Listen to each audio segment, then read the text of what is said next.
5 মিনিটের জন্য বিরতি। গোকুলনগর রায়পুরা হবিগঞ্জ টু ঢাকা আসা যাওয়ার পথে এই ফিলিং স্টেশনটি আমাদের সবারই পরিচিত।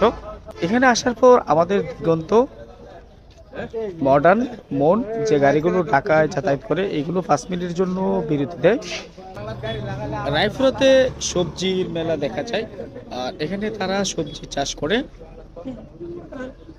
বাংলাদেশের বিভিন্ন অঞ্চলে এখানে সবজি চায়, আর এখানে সবজিগুলো অনেক টাটকা। সকাল থেকে দিনের 12টা পর্যন্ত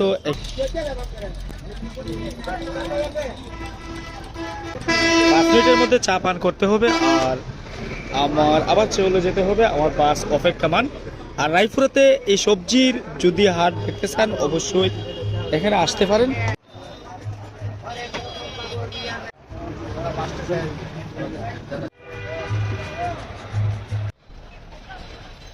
এখানের মধ্যে অনেক ধরনের সবজি রয়েছে রায়পুরাতে, ঢেঁড়স, শিম, কদু, লুবিয়া।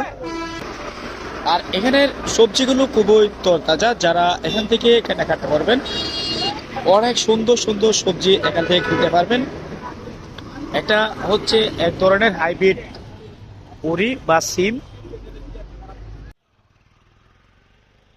ঢাকা সিলেট মহাসড়কের পাশেই রায়পুরা। ঢাকা সিলেট মহাসড়কের পাশে হওয়ায় এখানের যে সমাগম অনেকটাই দেখা মেলে, এবং গ্রামের আশেপাশে যারা বসবাস করে তারা সবজি এখানে নিয়ে আসে।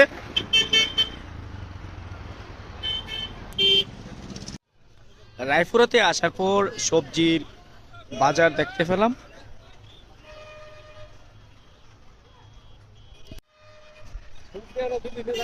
কোন কোন জায়গা যায়? এরপরে আপনারা কি চাষ করে আনেন, আপনারা বিক্রি করবেন? পাইকারি কিনি। আপনারা বাংলাদেশের বিভিন্ন জায়গায় পাঠান, তো প্রতিদিন কেমন হয় ব্যবসা বাণিজ্য? তরকারি দাম বেশি না, কমতেছে, তো মোটামুটি ভালো ব্যবসা হয়। আপনার ক্ষেত নাই?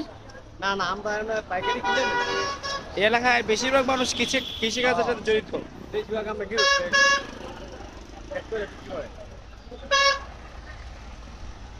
ভালো, মানে আর সকাল 6টার থেকে এখানে পাওয়া যায় সবজি? সকাল 6টাতে আমরা 10টা তো, তারপরে যার যার বাড়িতে চলে যাচ্ছে, মানে 10টার ভিতরে সব শেষ হয়ে যায়। ধন্যবাদ।